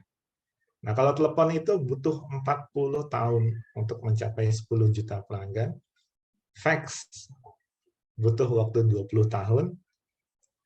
Kalau email 10 juta pengguna kurang dari setahun. Begitu spreading-nya penggunaan email saat itu. Nggak ada teknologi yang pernah menjadi begitu universal, begitu cepat. Ya, tidak secepat, nggak ada yang pernah secepat itu menjadi universal. Berkat internet, ya, berkat teknologi komputer. Ya mungkin internet zaman dulu yang cuma ya speed seadanya 5-6 kbps kan dial up, jangan bandingin sama sekarang. Ya. Dari yang speed seadanya itu untuk email sudah sangat memungkinkan sekali. Ya, karena yang dikirimkan kan cuma teks aja. Nah, sudah merevolusi komunikasi juga, banyak sekali manfaatnya. Nah, tapi seiring berjalannya waktu itu ya, digantikan oleh SMS. Ya. Email kan mungkin harus buka komputer, harus buka internet, terkoneksi ke internet. Nah, kalau yang punya belum smartphone sih ya, kita nyebutnya cellphone aja ya. Cellphone biasa lah, ponsel-ponsel biasa kan fitur SMS sudah ada dan mudah gitu loh untuk digunakannya. Tapi semuanya berjalan beriringan. Habis SMS ada MMS kan. Nah, tapi dengan adanya medsos, bukan medsos sih, aplikasi chatting segala macam makin berkembang, ya jarang sih sekarang yang pakai SMS. Masih ada nggak yang pakai SMS? Enggak kan? Paling SMS difungsikan untuk apa sekarang? Nerima OTP, nerima kode OTP kalau mau transaksi. Atau tawaran-tawaran ini, pinjaman, BPKB, angsuran segala macam. Itu biasanya lewat SMS masih ada itu. Nipu-nipu. Ada yang nipu.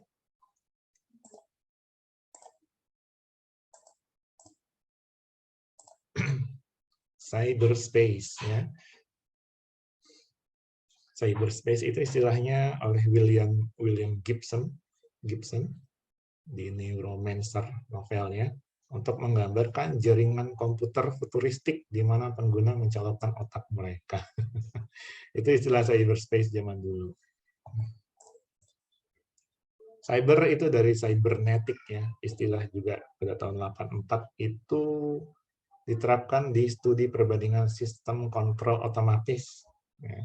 Kayak otak dan sistem saraf, serta komunikasi mekanik elektrik. Jadi udah kayak jaringan-jaringan yang di otak lah, istilahnya seperti itu. Gambarannya seperti itu, kalau cyber.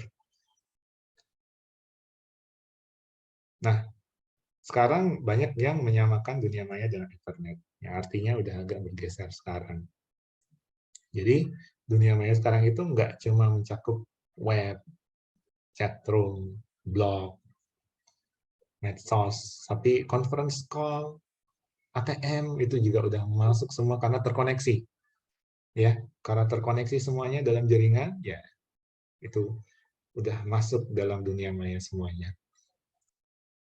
Seluruh komunikasi kabel dan nirkabel, ya, wired dan wireless itu juga masuk di dunia maya. Ya. karena terkoneksinya itu. Dunia maya adalah tempat kita pergi saat online dengan komputer. Iya, betul. Banyak orang lupa diri juga ya kalau misalnya udah online gitu. Suka menyebarkan informasi hoax, ujaran kebencian, misalnya. Kalau udah online kan dianggapnya dia anonymous lah. Gitu. nggak ada yang jadi buzzer kan di sini. Takutnya tersinggung.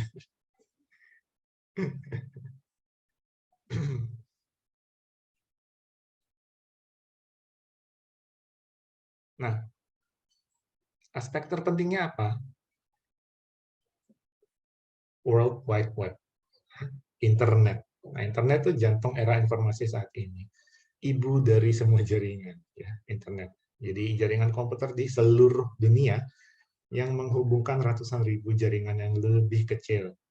Ya, kita lihat aja jaringan ini deh, yang ada di rumah aja, dari ONT ke router misalnya, terus terkoneksi ke perangkat-perangkat yang ada di rumah, itu aja kalau ditarik udah kayak struktur organisasi kan. Itu baru di rumah. Gimana kalau di gedung? Nah, di gedung perkantoran misalnya. Pasti akan lebih rumit lagi kan? Kalau digambarkan tuh. Bagaimana jika seluruh dunia jaringannya digambarkan? Akan sangat-sangat kompleks sekali jalurnya. Ya. Jaringan ini juga menghubungkan entitas pendidikan, komersial, nirlaba, militer, dan individu. Jadi semua pihak terlibat dan masuk di dalam jaringan ini. Ya. Walaupun ada batasan-batasan tertentu. Gitu. WWW, World Wide Web, bagian multimedianya dari internet. Ya, internet sudah ada lebih dari 40 tahun yang lalu. Makin populer gara-gara email. Nah, sekarang udah kayak apaan tahu. Nah, web. Sistem yang saling berhubungan dari komputer server yang mendukung format dokumen khusus dalam bentuk multimedia. Ya, dokumen atau file tertentu dalam bentuk multimedia. Apa aja? Teks, gambar diam, gambar bergerak, ya, foto, video, suara. Itulah sekarang yang berlalu lalang di jaringan internet, di www ini. Ya, kita mau akses kemana untuk akses ke YouTube misalnya, yang kita dapatkan kan gambar bergerak, teks, untuk chatting-chatting, email, suara, VoIP misalnya, semua udah berlalu lalang. Ini kalau kelihatan mungkin udah audit nih. Kalau aktivitas internet itu kelihatan gitu di udara, nggak tahu kayak gimana bentuknya itu. Ya. Dengan kata lain, web menyediakan informasi dalam lebih dari satu cara. Ya, banyak bentuknya. Banyak sekali jumlah informasinya. Belum ngomongin big data ya. Ini masih secara generalnya dulu. Pengaruh internet itu seperti kulit kedua. Kayak tadi ya saya bilang, itu kayak second life. Second life itu sebenarnya udah ada lama. Itu mungkin kalau saya bilang kok justru mirip kayak metaverse gitu sekarang. Dulu ada aplikasi, bukan aplikasi sih, situs web namanya Second Life, kalau mungkin ada yang pernah coba. Itu di tahun, seingat saya ya, di tahun 2006 atau 2007. Sebagian masih pada kecil sih kalau umur segitu ya. Nah, di situ ada yang namanya Second Life. Nah, Second Life itu perwujudan diri kita secara virtual. Ya, jadi kayak sekarang sejatinya. Mungkin itu cikal bakal metaverse, ya, tapi saya nggak tahu juga. Tapi saya pernah punya akun di situ, register di situ, dengan milih namanya nih. Udah, kita berkelana di situ. Itu udah ada zaman dulu. Tapi mungkin fiturnya masih sangat-sangat terbatas sekali. Ya, dan tidak ada keraguan bahwa pengaruh internet dan web itu sangat besar sekarang. Sebagian besar orang sudah menggunakan internet. Ya, siapa sih yang nggak pernah online? Jadi internet dan teknologi informasi udah kayak kulit kedua kita. perpanjangan kecerdasan dan bahkan emosi kita juga. Kita bisa bebas meluapkan emosi di sana dan menciptakan perwujudan diri kita dalam bentuk digital seperti yang saya bilang tadi. Ya. Jadi udah kayak kadang-kadang karakter orang pun bisa berbeda kalau sudah di internet. Ya, kalau secara langsung mungkin dia kalem, tapi ternyata di internet bahasanya minta ampun lah. Yang bisa keluar dari dirinya di internet tuh bisa yang kotor-kotor, yang apa-apa, yang kebencian segala macam. Ya, jadi bijaklah ketika kita online gitu. Ketika kita mengarungi internet, mengarungi cyberspace, jangan sampai kita kehilangan karakter, jangan sampai teknologi itu justru yang mengendalikan kita. Ya, kitalah yang harus mengendalikan teknologi. Lewat apa ya macam-macam, lewat inovasi bisa, lewat pengembangan-pengembangan tertentu. Kalau bisa jangan cuma jadi penikmatnya saja, tapi punya andil juga dalam pengembangan teknologi itu sendiri. Nggak harus ribet-ribet lah. Misalnya di komputer aja, Windows, yang pakai Windows misalnya, kita bisa jadi insider.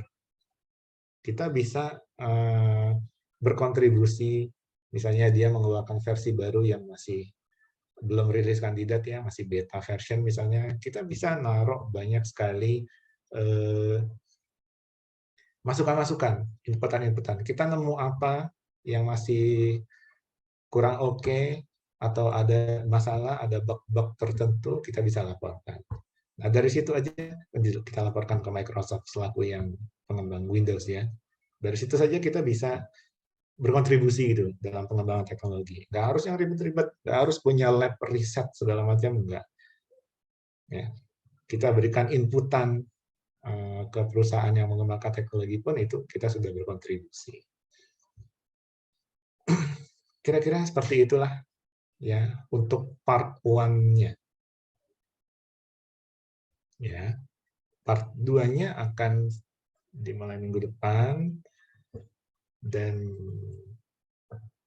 sekarang saya mau presensi dulu.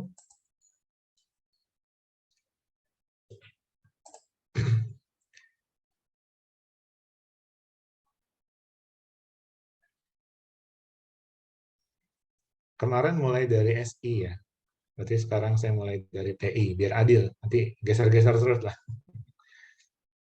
Nah, kalau saya panggil namanya, langsung yang udah on cam nggak apa-apa, tapi langsung nyaut ya.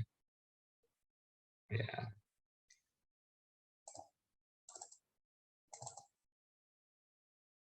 Yang di kampus siapa aja? Alfiansyah di kampus. Tawarismi kayaknya di kampus. Iya, Pak, saya di kampus, Pak. Ruangan saya nyala apa gelap? Nyala, Pak. Nyala. Oke. Maksudnya ruangan yang di kantor, yang di Oh, kampus. nyala, Pak, nyala. Nyala ya. Oke, tunggu ya. Saya mulai dari I.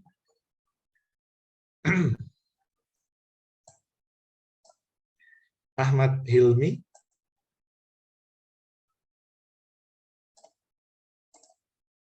Ana Al-Haq, Surya Ningprang. Hadir, Pak. Ada Haikal Al-Israqi. Oh iya, mic-nya tadi ya. Oke, ada. Hendra Cipta ada dong. Imad Akel. Takde Hawarismi. Ada. Hadir, Pak. Iya, Muhammad Nabil Ainul Amin. Ada Raffi Iksanul Hakim. Ada Rifki Fakhrezi. Oke. Ada, Pak. Ya. Salma Hanifah. Salsabila. Hadir, Pak. Oke. Wildan Abdur Rashid. Hadir, Pak. Oke. Informatika.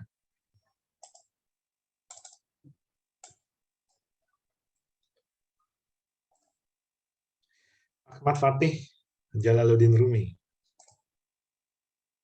Ada. Anik Nabila. Nggak ada. Arya Satya. Nggak ada. Devin Samuel. Hadir, Pak. Oke. Dimas Kusuma. Hadir, Pak. Oke. Dimas Al-Fatihah. Elni. Hadir. Oke. Itu Dedinya belum datang-datang itu. Belum, Pak. Iqbal Maulana. Khalid Musdar. Hadir, Pak. Oke. Muhammad Zulkarnain. Muhammad Alfian Syah. Muhammad Faza Fauzan. Hadir. Oke. Nailis Mafazatun. Poni Putri Muzalinda. Salman Al-Farizi. Iya, Pak. Hadir. Oke. Sonia Febriani.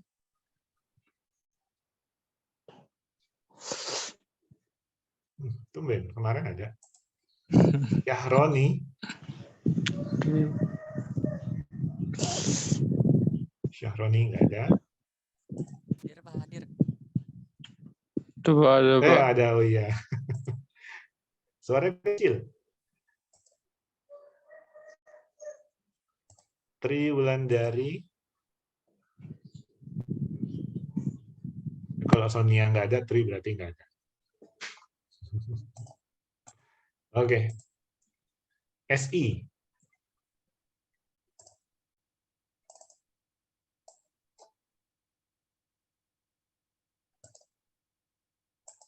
Bentar ya.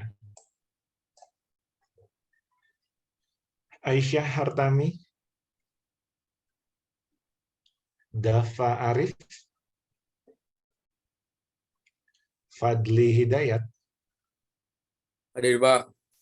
Oke. Firly Amarilis. Laude Muhammad. Muhammad Rifki Fauzan. Muhammad Sami. Nadia Putri Ritonga. Natalia Devi. Rakaditya Putra. Hadir, Pak. Oke. Di rumah ini.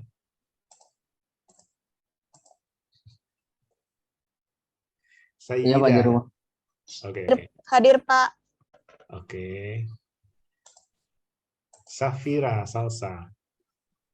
Hadir, Pak. Ya. Wian.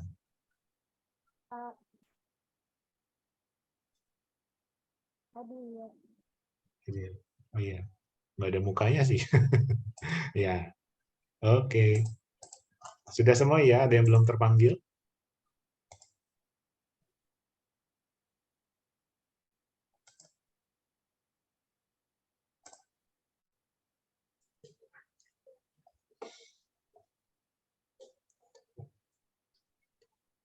Nah, oke. Sekarang kalau misalnya ada pertanyaan atau mau ada tambahan, silakan. Di sini sharing aja ya. Kan bukan berarti saya memahami semuanya. Kalau mau sharing, silakan.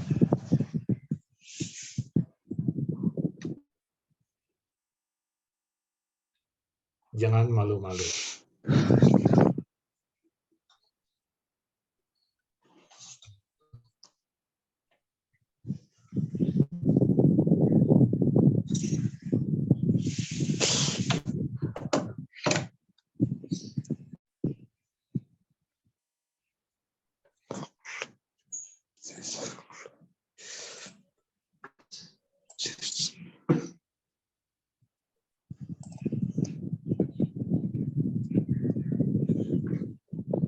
Malu-malu kayaknya.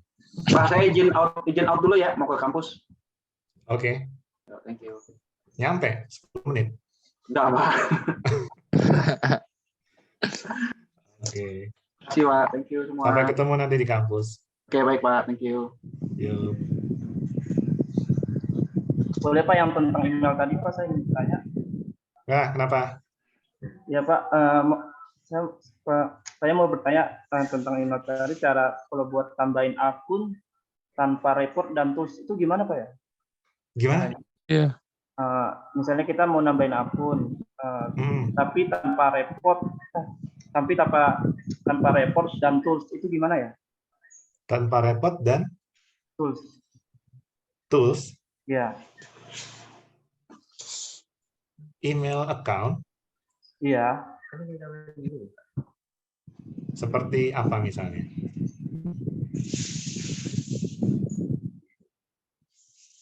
Contohnya, itu sebelahan aja itu Khawarizmi sama Priyansya. Sebelahan kan itu sebenarnya. Iya, Pak.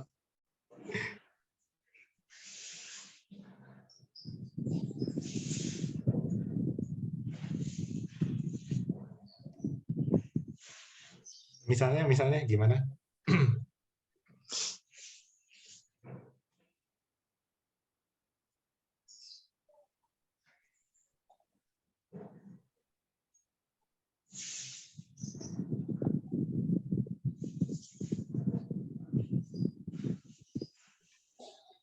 Gimana, Khawarizmi?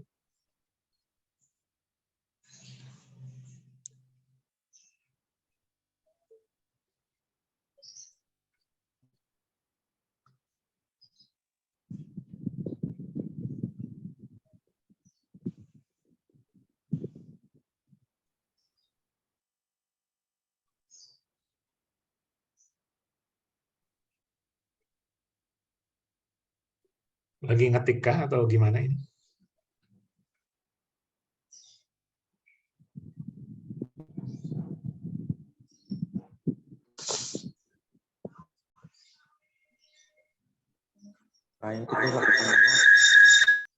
Wow. Jadi gimana tadi maksudnya?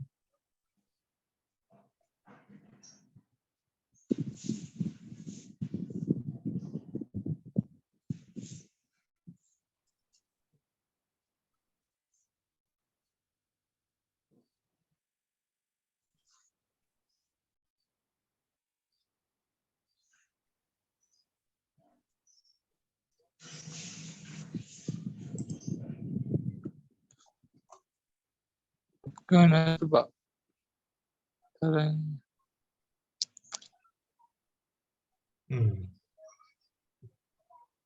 Nambahin akun.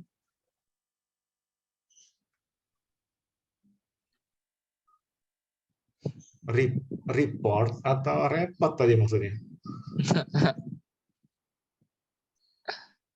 Report.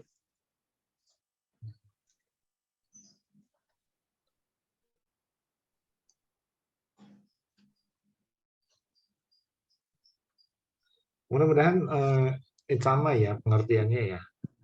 Kalau takutnya tanggapan saya salah. Bukankah membuat akun email ya ini ya? Ini email. Coba. Bukankah cukup tinggal register seperti biasa saja? Lalu repotnya di mana kira-kira? Kalau yang tanpa repot dan tools maksudnya tools ya. Iya. Nah, setahu saya malah justru itu fungsi dari emailnya sendiri. Misalnya kita email atau Facebook misalnya, kita mau register ke e-commerce, kita mau register ke apps apapun, kita tinggal milih continue with Google atau continue with Facebook, continue with apalah itu. Iya. Kalau email kan bukannya memang harus satu persatu ya. Kalau mau register baru lagi. Kalau register loh ya. Kalau untuk login mah, kalau Google kan udah bisa multiple login kan sekarang. Jadi kita tinggal masukin akun lagi, kita tinggal switch aja nanti gitu. Tapi kalau untuk Kalau untuk register justru yang dimudah register di website atau di aplikasi tertentu yang dimudahkan ya itu lewat continue with Gmail misalnya, continue with Google, continue with Facebook. Itu kan kita nggak perlu register ribet lagi kan, gitu. Hanya menghubungkan, hanya nge-link akun itu. Kalau hapus akun Gmail gimana Pak? Kan kita bisa request hapus akun, cuma memang prosesnya nggak bisa instan. Setahu saya 30 hari ya, baru itu terhapus sempurna, nggak ada lagi. Tapi sebenarnya itu pun masih ada mungkin di repositorinya Google, tapi tidak bisa diakses. Bisa jadi seperti itu.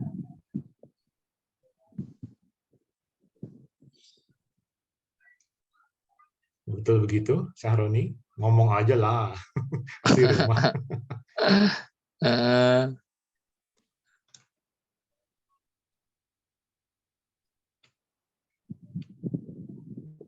Ada kok, ada pilihan delete account. Cuma memang sifatnya pengajuan ya.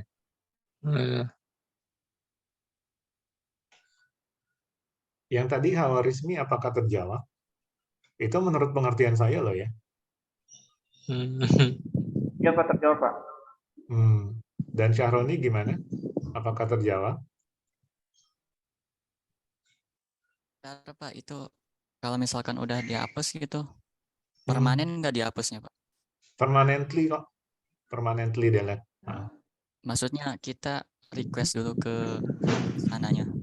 Iya, kita request ke Google untuk permanently delete account.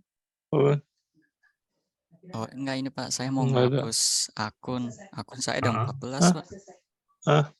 Kok bisa sebanyak itu? Iya. Register apa aja itu sampai segitu banyak akunnya? Iya itu. Buat ini aja Pak. Bisa kok, itu bisa dihapus. Cuma memang butuh waktu ya. Kalau yang permanently itu butuh waktu. Oh itu. Dicoba aja, ada step-stepnya kok, ada petunjuknya di Gmail-nya. Ya Pak, siap. Pak, satu lagi Pak. Ya. Misalnya kita kita buka aktivitas di Google, terus kita hapus, apakah itu datanya masih kesimpan Pak di Google apa gimana Pak? Itu apa? History activity.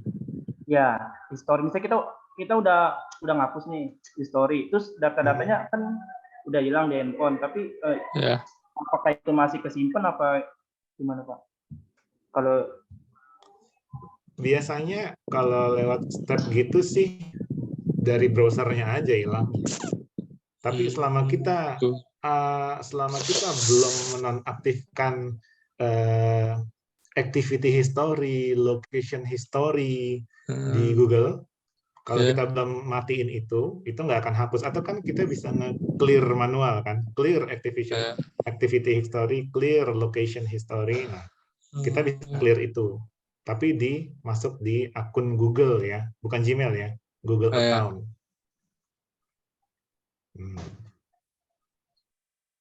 Atau bisa dinonaktifkan. Tapi biasanya drawback-nya adalah personalization-nya. Jadi sebenarnya kalau kita ambil positifnya ya, activity history selama kita berinternet dan sambil terhubung ke akun Google juga, itu Google akan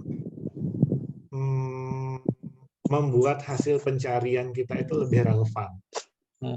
Ya, apa yang kita cari lebih relevan, langsung bisa connect ke yang kita butuhkan, atau dia bisa menyarankan juga yang sekiranya cocok untuk kita. Gitu. Ada peran machine learning sih harusnya di situ. Sama kayak Telkomsel deh. Telkomsel kan implementasi machine learning juga. Ketika kita setiap bulan kita transaksi isi pulsa yang mahal-mahal, jumlahnya tinggi-tinggi, 50.000, 100.000, bla bla bla, katakanlah seperti itu. Coba lihat nanti yang muncul paket-paket data atau paket-paket apa yang ditawarkan itu mahal-mahal. Lain halnya ketika kita nggak pernah isi pulsa, cukup jagain masa aktif aja, 25.000 aja sebulan, itu pun juga nggak dihabisin. Nah, nanti yang muncul paketnya yang murah-murah pasti. Gitu.